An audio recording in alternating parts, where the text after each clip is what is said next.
Krishna college of law में आपका स्वागत है। हम एलएलबी के फर्स्ट सेमेस्टर पे जो 1004 आपका कोड है भारतीय दंड संहिता, उसके बारे में आज डिस्कस करेंगे। आपका जो आपका भारतीय संविधान जो है उसकी मैंने कंप्लीट करा दी है। सभी वीडियो जितना आपका कोर्स है उसमें आपका वो कंप्लीट हो चुका है। अगर इस टाइम से ही पता चला है कि 1860 में अगर जो आई है तो यानी कि ये उस टाइम आई है जब हमारा ये ब्रिटिश इंडिया था। इसको उस टाइम ब्रिटिश इंडिया कहते थे क्योंकि उस टाइम ब्रिटिश जो गवर्नमेंट जो थी उसका हमारे देश पर राज था, वो भी अपना राज करते थे। तो उन्होंने वहाँ की जो जिस तरीके के उनके प्रोग्राम्स थे, जो उनके अपराध थे, जो भी उन्होंने वो सब उन्होंने यहाँ पर लेके आए। इसमें मैं थोड़ा सा आपको इसकी हिस्ट्री बताना चाहूँगी। हिस्ट्री में कि जब वो लोग यहाँ पर आए और उन्होंने न्याय व्यवस्था भी अपने हाथ में ले ली, तो हमारे यहाँ उस टाइम पहले मुगल शासक थे, उसके बाद ये हमारे यहाँ ये अंग्रेज आए हैं। तो पहले तो न्याय व्यवस्था हमारे ही हाथ में थी, जो हमारे भारतीय जो थे मुगल जो थे उनके हाथ में थी। उसके बाद इनके हाथ में आ गई थी, जब अंग्रेजों के हाथ में आ गई तो ये उसी तरीके से इसमें पनिशमेंट और सजा जो उसका विचारण जब था, किस तरीके से उसको देखना है ये देख लेंगे।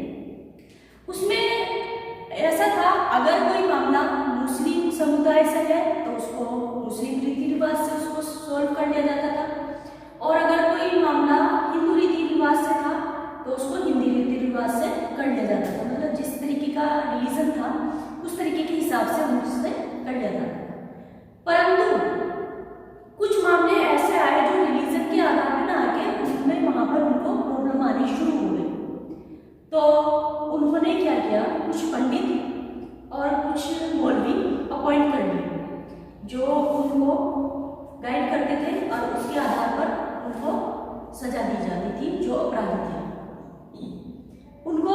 फिर जब धीरे धीरे और मामले बढ़ते गए, अपराध होते गए, तो उन्होंने जो वहाँ का जो दंड संहिता थी ब्रिटिश की, वो उन्होंने यहाँ पर भी लागू कर, वो ही वहाँ से इसको यहाँ पर लेके आए हैं। यहाँ के हिसाब से उसको उन्होंने कन्वर्ट किया है।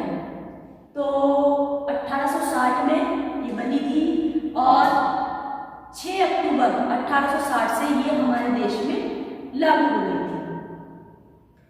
और इसमें जो भी जितने भी तरीके के जो अपराध हैं, अपराधों के बारे में बताया गया है। शुरू में हम जो अपराध पढ़ेंगे वो शरीर से, सबसे पहले इसमें हम अपवाद पढ़ेंगे। इसके अपवाद कि अगर कोई व्यक्ति अपराध कर भी देता है तो वो किन परिस्थितियों में अपना बचाव कर लेता है। उसके बाद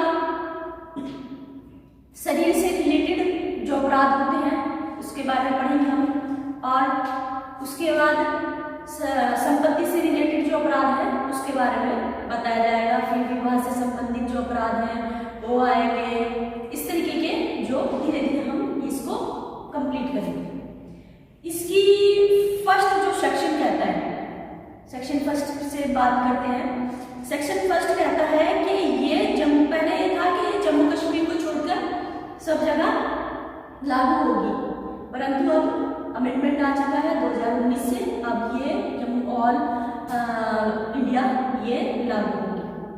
और सेकेंड इसकी जो सेक्शन कहता है, भारत के भीतर किए गए अपराधों का दंड। सेक्शन 2 क्या कह रहा है, भारत के सीमा के अंदर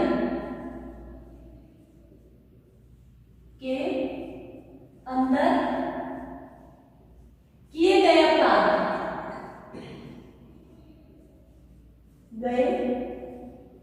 अपराध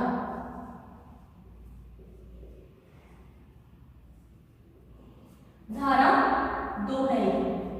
धारा 1 में आपको बताया था, ये इसके बारे में है कि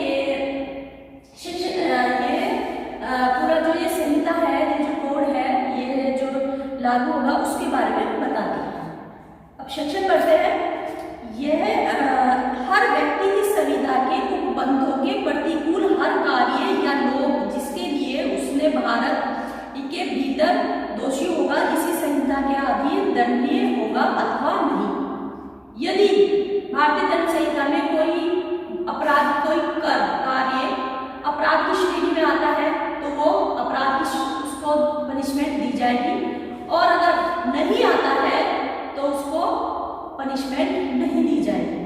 यानी कि कुछ जो अपराध ऐसे होते हैं कि वो अपराध हमारे देश में तो अपराध की श्रेणी में आ रहे हैं, पर विदेश में वो अपराध की श्रेणी में नहीं आते। परंतु अगर वो व्यक्ति हमारे देश में आता है या हम अपने देश में रहकर अपराध करते हैं तो वो अपराध की श्रेणी में आएगा, हमें पनिशमेंट मिलेगी। अब इसका सेक्शन 3 क्या कहता है? भारत के परे किए गए किंतु उसके भीतर विधि के अनुसार विचारणीय अपराधों का दंड। भारत के परे, परे यानी कि भारत की जो सीमा है, कार्य क्षेत्र जो है, जो सीमा क्षेत्र जो है, उससे परे हुए जो कोई करता है,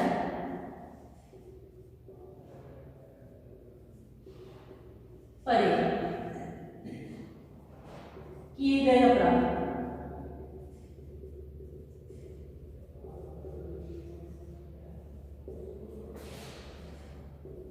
तो धारा 3 क्या कहती है, हम उसको पढ़ते हैं। भारत के परे किए गए किंतु उसके भीतर विधि के अनुसार विचारणीय अपराधों का दंड। भारत से परे किए गए अपराध के लिए जो व्यक्ति किसी भारतीय विधि के अनुसार विचारणा का पात्र हो, भारत से परे किए गए किसी अपराध के लिए इस संहिता के उपबंध के अनुसार ऐसा बढ़ता जाएगा मानो वह अपराध भारत के भीतर ही किया गया है।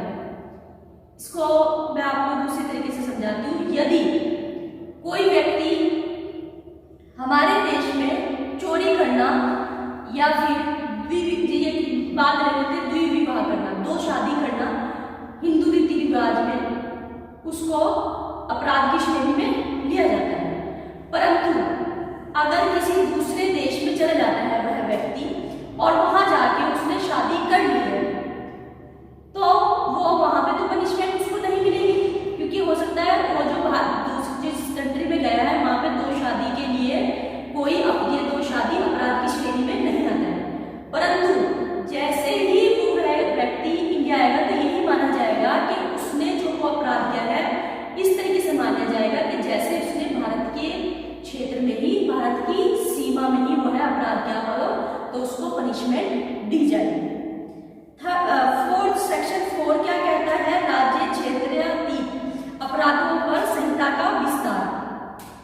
इसमें है, फर्स्ट है भारत से बाहर और परे किसी स्थान पर भारत के किसी नागरिक द्वारा, उन पर भी ये लागू होगा। सेकंड है भारत के रजिस्ट्रीकृत किसी तोप या विमान, चाहे वह किसी भी हो, किसी व्यक्ति द्वारा हो किए गए अपराध को भी लागू होगा। जैसे कि अगर कोई तोप है या कोई जलयान है, कोई विमान है, जो एरोप्लेन वगैरह होते हैं, जो हमारे शिप होते हैं, अगर उनका रजिस्टर हमारे देश में है, और आपको मालूम ही है कि जो ये बड़े बड़े शिप होते हैं ये विदेश में घूमते रहते हैं और विदेश में कई महीने बाद ये हम इंडिया वापस आते हैं। अगर इस तोप पर या विमान में या जलयान में, शिप पे किसी भी तरीके का कोई भी अपराध किसी दूसरे कंट्री में भी होता है, तो उसकी पनिशमेंट भारत में ही उस व्यक्ति को मिलेगी, क्योंकि जिस स्थिति मतलब जिस स्थान पर हुआ है, यानी कि जिस उस पे तोप पर हुआ है या जलयान पर या शिप पे हुआ है, वह इंडिया में रजिस्ट्रीकरण थी, उसका रजिस्ट्रीकृत थी। इस वजह से उस पे जो भारत की जो भारतीय दंड संहिता है, भारतीय दंड संहिता IPC जो है वो ही लागू होगी, किसी दूसरे विदेश की लागू नहीं होगी। तो इस पे उसमें अपराध की श्रेणी में वह अपराध के, अगर जो अपराध की श्रेणी में आता होगा तो अपराध की श्रेणी में आएगा, अदरवाइज नहीं आएगा। थर्ड है भारत से दूर किसी स्थान पर कोई व्यक्ति भारत में स्थित किसी कंप्यूटर संसाधनों को निशाना बनाकर अपराध करता है। यदि कोई व्यक्ति भारत से बाहर रहता है और भारत से बाहर रह के वो कंप्यूटर जो हमारे जैसे हाईजैक कर लिए जाते हैं, उनको मतलब अपना वो डाटा कर लेते हैं, या कंप्यूटर से रिलेटेड इस तरीके की कोई साइबर क्राइम जैसे आजकल बहुत फेमस है, इस तरीके से अगर कोई व्यक्ति कर लेता है और हमारे इंडिया में लोगों को नुकसान पहुंचाता है, तो वह व्यक्ति भले चाहे विदेश में हो तो वह उस पर भी भारतीय दंड संहिता ही लागू होगी। स्पष्टीकरण है इसका, स्पष्टीकरण इस धारा में अपराध के शब्द में के अंतर्गत भारत से बाहर किया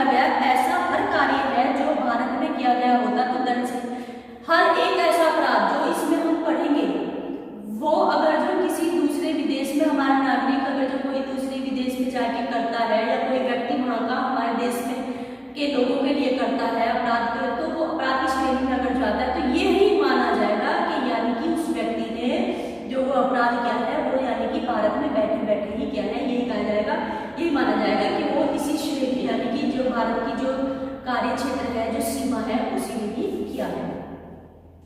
और कंप्यूटर संशोधन का अर्थ वही होगा कि सूचना प्रौद्योगिकी की अधिनियम 2000 का जो 2000 में हमारा सूचना प्रौद्योगिकी की आया है, उसमें धारा 2 की उपधारा 1 के खंड टा में जो है वही माना जाएगा।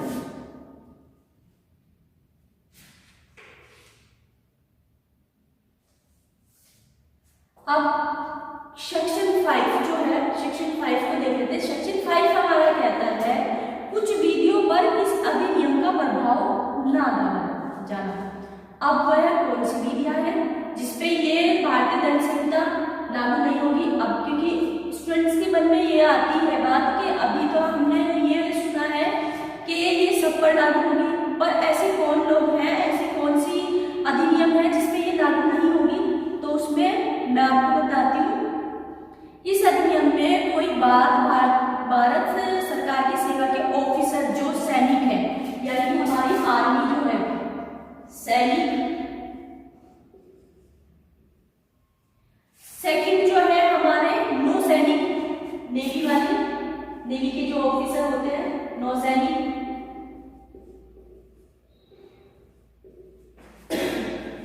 और एक है वायु सैनिक, वायु सैनिक। इस पर यह जो है ये लागू नहीं होगी इन लोगों पर।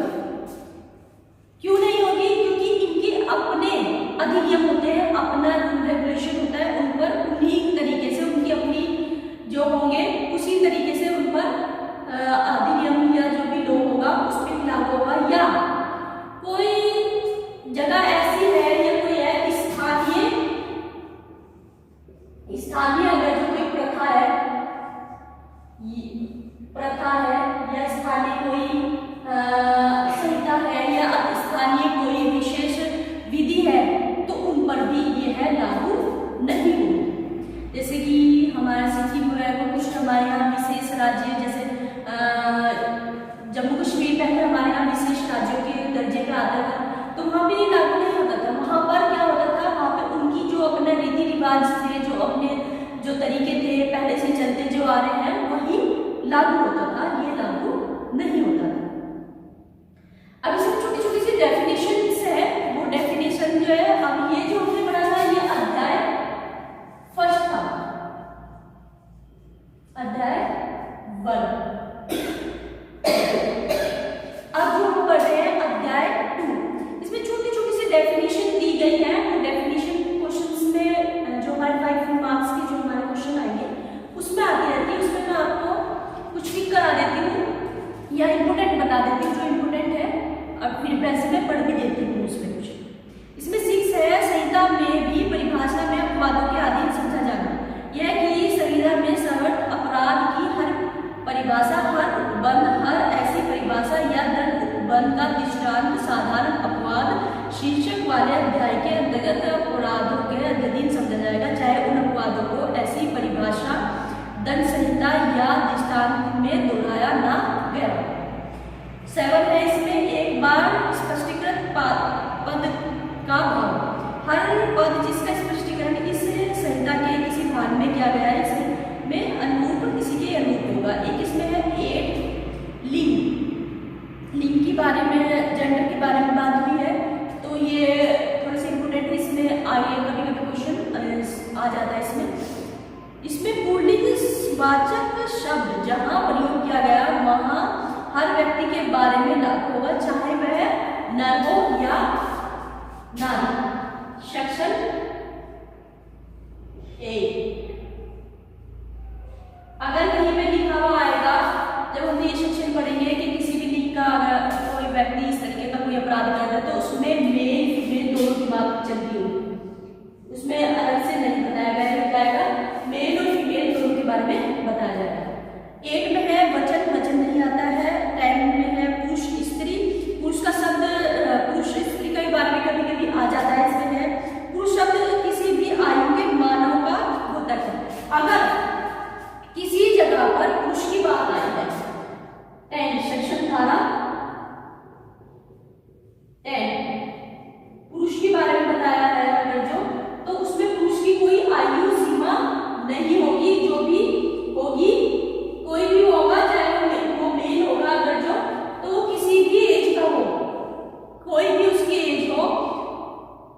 वो उसी में ही काउंट होगा। और एक इसमें आएगा नारी। नारी का भी कोई एज नहीं दी गई होगी। अगर जो ये कहेगा कि कोई नारी अगर जो इस तरीके का अपराध करती है तो उसमें ये नहीं बताया जाएगा कि किस उम्र की नारी। तो इसमें भी आयु सीमा नहीं बताई गई है। कोई भी आयु सीमा हो सकती है। व्यक्ति में आ जाता है सेक्शन 11।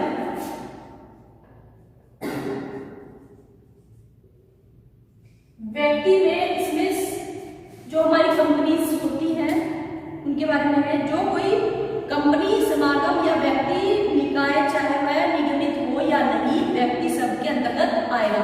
हम सभी जानते हैं जब एक कंपनी बनाई जाती है, जब एक कंपनी बन के तैयार हो जाती है तो वो भी एक कृत्रिम व्यक्ति की तरीके से वर्क करती है, तो उसको भी व्यक्ति के इसमें ही रखा जाएगा। जैसे कुछ हम अपराध पढ़ेंगे उसमें आएगा कि व्यक्ति अगर जो किसी इस तरीके का व्यक्ति अगर जो कोई निकाय अगर जो है तो उसको भी उसी तरीके से यही माना जाएगा कि वो एक पुरुष की तरीके से या महिला की तरीके से उसको एक व्यक्ति की तरीके से इसको माना जाएगा। इसमें 13 जो है वो रिपीट हो चुकी है। इसमें जो इम्पोर्टेंट है मैं आपको इम्पोर्टेंट बता देती हूँ। इसमें एक इम्पोर्टेंट है 19 सेक्शन धारा 19 न्यायाधीश।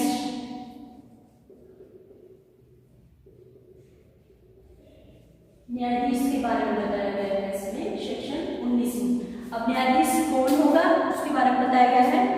न्यायाधीश शब्द न केवल हर ऐसे व्यक्ति का बोधक है जो पद से न्यायाधीश अभिनीत हो, किंतु उस हर व्यक्ति का भी बोधक है जो किसी विधि कार्य करने में, चाहे वह सिविल हो या दंडिक, अंतिम निर्णय या ऐसे निर्णय जो उसके विरुद्ध अपील न हो पर अंतिम हो जाए, या ऐसा निर्णय जो किसी अन्य प्राधिकार द्वारा पुष्टि की जाए, अंतिम हो जाए, देने के लिए विधि द्वारा सशक्त हो, उसको न्यायाधीश करेंगे।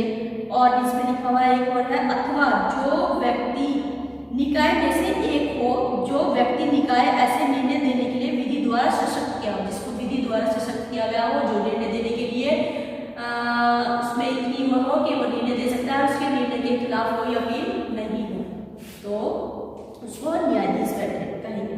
इसमें 20 है न्यायालय, धारा 20 न्यायालय।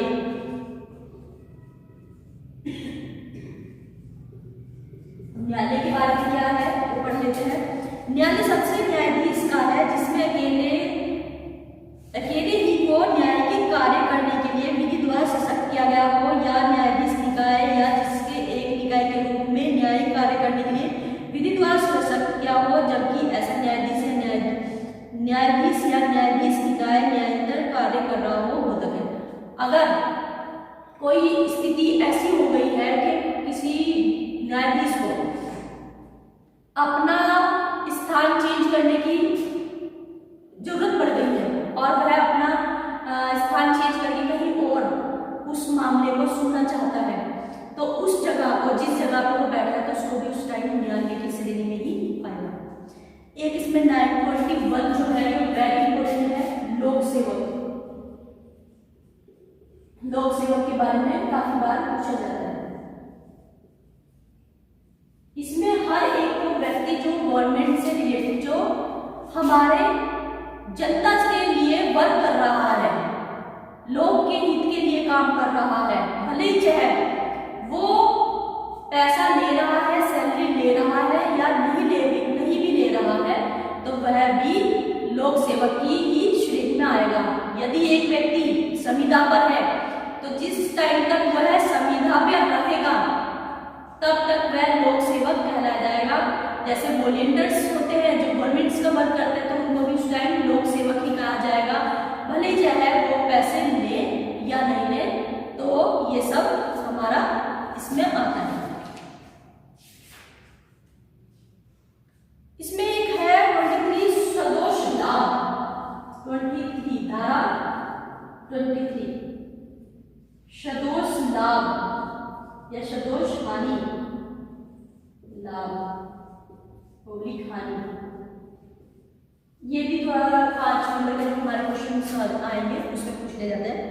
सदोष लाभ विधि विरुद्ध साधनों द्वारा ऐसी संपत्ति का अभिप्राय है जिसका वैध रूप से हकदार हकदार अभिप्राय करने वाला व्यक्ति नहीं है। अगर जो किसी अनलीगल तरीके से कोई कार्य करके कोई लाभ माना जाता है, जिसका हकदार वह व्यक्ति जिसने इसको प्राप्त किया है वह व्यक्ति नहीं है, तो उसको सदोष लाभ कहेंगे। सदोषहानि विधि विरुद्ध साधनों द्वारा ऐसी संपत्ति की हानि जिसका वैध रूप से हकदार हानि उठाने वाला व्यक्ति हो। जो वैध रूप से हुआ है, जिसको उठानी थी वह नहीं है, तो ये सदोष हानि में आएगा। एक इसमें 24 आता है, धारा 24 बेईमानी।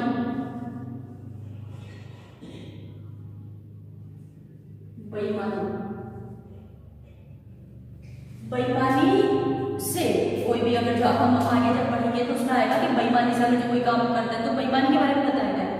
जो कोई इस धारा से कोई कार्य करता है कि एक व्यक्ति को सदोष लाभकारी और अन्य व्यक्ति को सदोष हानिकारिक करे, वह उस कार्य को बेईमानी से करता कहा जाएगा। कि एक किसी को तो बेईमानी से वो लाभ पहुंचा रहा है और लोगों को हानि पहुंचाता है, तो ये भी इसमें है। एक इसमें है 25 कपटपूर्वक। जो कोई व्यक्ति किसी बात को कपटपूर्वक करता है, यह कहा जाता है कि वह उस बात को कपट करने के आशय से करता है अथवा नहीं। 28 कुटकर्म। जो व्यक्ति किस चीज को दूसरे चीज को दृश्य से ऐसा आशय करता है कि उस दृश्य से प्रवचन करेंगे यह संभव हो जाएंगे, उसको मतलब अगर जो इस तरीके से कोई कुटकर्म या कोई काउंटरफिट करता है किसी भी चीज को कि जिससे कि वो उसके तरीके से दिखाई दे। जाली नोट होते हैं, जैसे हम आगे पढ़ेंगे काउंटरफिट क्वाइंट्स के बारे में पढ़ेंगे। तो इस तरीके का अगर जो कोई करता है, पैसे जो करता है या कोई ऐसी चीज बना देता है जिससे कि लगे कि हाँ ये वही है, तो उसको भी कुटकर्म करेगा। 29 में इसमें है दस्तावेज। दस्तावेज के बारे में थोड़ा बहुत आ जाता है। दस्तावेज शब्द की कोई विषय बोधक है, किसी भी विषय का बोधक है जिसकी किसी पदार्थ पर अक्षरों, अंकों, चिन्हों का साधन द्वारा या इनमें से एक से अधिक साधनों द्वारा अभिव्यक्त या वर्णित किया गया हो, तो उस विधि के साक्ष्य के रूप में उपयोग में लाने के लिए शासित या उपयोग किया जाता है। अगर कोई भी डॉक्यूमेंट्स ऐसा है जिसमें अक्षरों से या अंकों से या चिन्हों से कुछ बना है, तो वो भी दस्तावेज की ही श्रेणी में आएगा। इसमें एक स्पष्टीकरण है, यह तत्वीन है कि किस साधन द्वारा या किस पदार्थ द्वारा अक्षर या चिन्ह बनाए गए हैं। यह एक साक्ष्य किसी न्यायालय के लिए आश्रित है या नहीं, उसमें उपयोग की जा सकता है या नहीं, ये सिर्फ न्यायालय देखेगा। एक इसमें कार्य आ जाता है, मूल्यवान प्रतिभूति। इसमें एक 34 जो है ये बहुत मोस्ट इंपोर्टेंट है। 34 धारा जो हमें कहता है सामान्य आशय से अग्रसरण करने में कई व्यक्ति द्वारा किए गए कार्य। हमेशा जो इसमें क्वेश्चन बनता है 147 या 149 और 34 में इन दोनों में अंतर आता है। इन दोनों में अंतर बताइए, क्योंकि ये दोनों के दोनों जो है इनमें बहुत ज्यादा ही मिलता है, मिलाव है और इनका अंतर कर पाना बहुत मुश्किल हो जाता है। तो सेक्शन पढ़ते हैं पहले। सामान्य आशय से अग्रसर करने में कई व्यक्ति द्वारा किए गए कार्य। जबकि कोई आपराधिक कार्य कई व्यक्ति द्वारा अपने सबके सामान्य आशय से अग्रसर करने में किया जाता है, तब ऐसे व्यक्तियों में से हर व्यक्ति उस कार्य करने के लिए उसी प्रकार दायित्व के आदि है, मानो वह अकेला क्या है।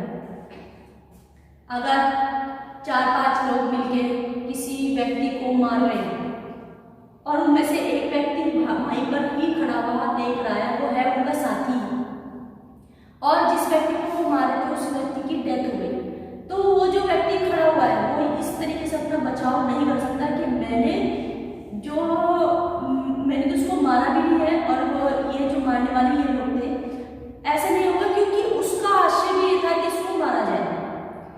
और फिर वो अग्रसर सबका आशय यानी कि उनकी जो इंटेंशन थी, सबकी इंटेंशन थी उसको मारने की, भले ही वो खड़ा होता पर इंटेंशन तो उसकी उनकी सेम थी। तो ये व्यक्ति इस तरीके से अपना बचाव नहीं करेगा, उसको भी पनिशमेंट वाली जो सजा औरों को मिलेगी वह भी उसी को ही मिलेगी।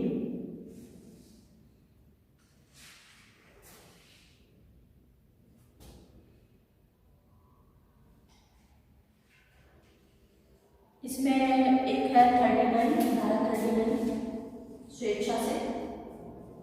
अब इसमें स्वेच्छा से क्या बताया गया है, स्वेच्छा से कितना जाने पड़े, जो कोई व्यक्ति किसी परिणाम को स्वेच्छा से कारित करता है या तब तक कहा जाता है कि जब उसने उन साधनों द्वारा कारित करना या अस्था या उन साधनों द्वारा कारित करना जिन साधनों को काम में लाते समय मैं जानता था, ये विश्वास करने का कारण रखना था कि उसमें उसको कारित करना संभव। यानी कि अगर जो उसकी पूरी की पूरी उसको समझ में था कि हाँ ये जो वर्क कर रहा है वो इसका परिणाम क्या होगा, ये जो कर रहा है ये गलत है, और इसमें इसका जो रिजल्ट आएगा वो क्या होगा, पूरी अपने होशों को वास में अगर जो कर रहा है तो वो स्वेच्छा से ही कहलाया जाएगा।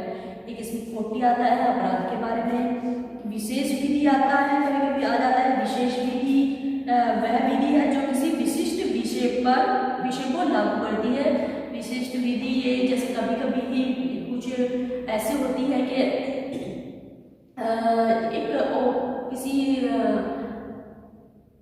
कोई ऐसा मामला आ गया है अगर जो गवर्नमेंट के सामने और उनको लगा कि इस तरीके का एक सेक्शन ला दिया जाए या फिर कोई ऐसा कानून बना दिया जाए और सिर्फ कुछ टाइम के लिए ही होता है तो उसको विशेष विधि कहते हैं। स्थानीय विधि से वह विधि है जो भारत के किसी विशिष्ट भाग को लागू होती है। अगर जो जैसे कि जम्मू कश्मीर का मैंने आपको बताया था तो वहाँ पर अपनी जो उनकी विशिष्ट विधि जो होती थी उसी के आधार पर न्याय होता था। इसमें है क्षति शब्द से वही इसी प्रकार से हानि का बोधक है जो किसी व्यक्ति के शरीर, मन, ख्याति या संपत्ति को अवैध रूप से कारित करता है उसको ही इंजरी क्षति कहा जाएगा। इसमें 50 है धारा शब्द से इस संहिता के अध्याय में उन भागों में से किसी एक का बोधक है जिसके सिरे पर लगे संख्याओं द्वारा शुभित हो। जैसे कि मैंने आपको बताया इस तरीके से होगा अगर जो तो ये यानी कि ये धाराएं करे जाएंगे जो उसमें अंकों की तरीके से होगा।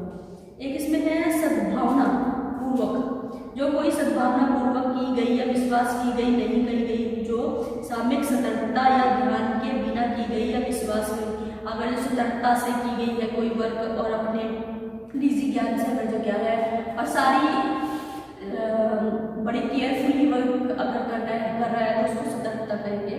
और एक इसमें 52 का है शास्त्रीय 157 के सिवाय धारा 130 में वहाँ के सिवाय जहाँ की शास्त्रीय इस व्यक्ति की पति या पत्नी द्वारा दिया गया शास्त्रीय शब्द के अंतर्गत किसी व्यक्ति का आश्रम, भोजन, पेय, धन, वस्त्र, अशुद्ध, गोला बारूद, प्रबंध, धारा साधन देना या किसी साधनों में चाहे वह किसी भी प्रकार के नाम हो किसी प्रकार की धारा में वर्णित हो गई। यानी कि अगर जो किसी भी व्यक्ति को कोई किसी भी तरीके का आश्रय देता है, उनको भोजन देता है, खाना देता है, उसको वस्त्र देता है तो उसको शास्त्रीय कहा जाएगा। आज हमने सेक्शन 1 से और 52 का तक कंप्लीट अपना कर लिया है। ये छोटे छोटे हैं, ये इतने इम्पोर्टेंट नहीं है, तो छोटे छोटे है डेफिनेशंस हैं जो आपका आगे जो शुरू होगा उसमें से क्वेश्चन आते हैं। तो ये आपकी छोटी जो डेफिनेशन है ये आप उनको पढ़ लीजिएगा, ये आपके 5 मार्क्स के जो क्वेश्चन आएंगे उनको कवर करेंगे। आपको हमारी वीडियो कैसी लगी है आप हमें कमेंट्स बॉक्स में मैसेज करके बता सकते हैं। आप हमारी वीडियो को लाइक कीजिए, शेयर कीजिए, हमारे चैनल को सब्सक्राइब कीजिए। Thank you.